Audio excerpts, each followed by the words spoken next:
বাদুরিয়ার গর্জন, তৃণমূল যাবে, বাদুরিয়ার গর্জন, বিসর্জন, তৃণমূল যাবে বিসর্জন।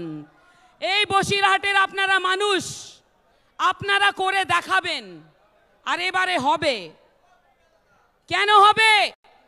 কেন কি বিজেপির ক্যান্ডিডেট শুধু রেখা পাত্র নেই, বিজেপির মুখ আর ক্যান্ডিডেট রয়েছে প্রত্যেকটি বসিরহাটের মহিলা, প্রত্যেকটি মা, প্রত্যেকটি বোন যাদের সঙ্গে অত্যাচার করেছে তৃণমূল।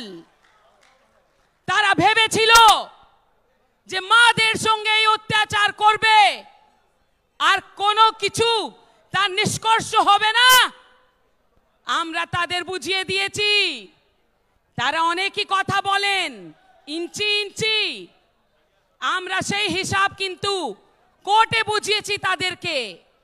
আপনারা সকলেই জানেন যে আপনাদের জন্য একটা সিবিআই ইনকোয়ারি এখানে চলছে, যাতে যে মাদের সঙ্গে বা বোনদের সঙ্গে অত্যাচার হয়েছে, তাদের শ্লীলতাহানি করা হয়েছে, রাতে পার্টি অফিসে তাদের ডাকা হতো যে এসো পিঠে বানাও।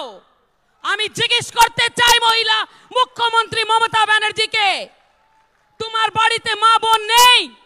তুমি কি তাদের পাঠাবে রাতে পিঠে বানাতে? এই জবাব তিনি দিতে পারেননি। সেই জন্যে তিনি চারদিকে ঘুরে বেড়াচ্ছেন। সন্দেশখালি যাওয়ার সাহস তো আর নেই, উনি যেতে পারছেন না। কি করে মুখ দেখাবেন? একজন মহিলা হওয়ার পরেও বললেন যে মাদের আর বোনেদেরকে 200 বা 500 বা 2000 টাকায় বিজেপি নাকি কিনেছে। আরে আমি জিজ্ঞেস করতে চাই আপনাদেরকে যে আপনাদের কেউ কিনতে পারে? আপনাদেরকে কি কেউ কিনতে পারে? আপনারা মন থেকে প্রাণ থেকে মোদিকে ভালোবাসেন, সেই জন্য এই মোদি সরকার আপনাদের জন্য এখানে আছে। আপনাদেরকে আমি একই কথা বলবো যে আপনারা একজন প্রতিবাদী মুখ রেখাকে পেয়েছেন এখানে, তাকে বিপুল ভোটে জয় করুন।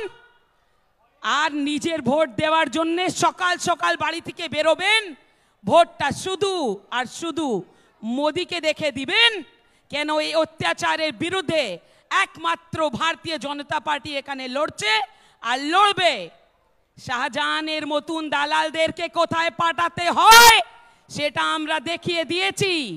আরো যারো মাথা আছে সব জায়গায় এক এক করে তাদেরকে সকলকেই কিন্তু আমরা পৌঁছে দিব জেলে।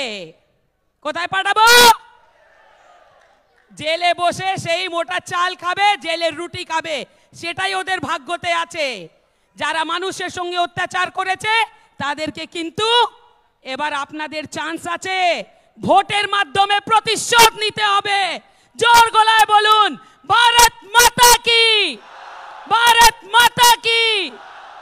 আর একটা কথা বলে শেষ করব, যদি কেউ ভয় দেখায় যে আমরা 4 তারিখের পরে দেখে নিব, আমরা ভোটের পরে দেখে নিব, একটা কথা মনে রাখবেন, আপনার এই বোন 2021-এর পরেও যখন সন্ত্রাস করেছিল তৃণমূল, আপনাদের কাছে দাঁড়িয়েছিল, ক্যালকাটা হাইকোর্টে মামলা করেছিল।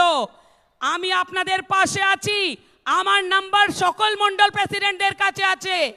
আমার বেশি সময় লাগে না, যখন ডাকবেন তখনই পাবেন।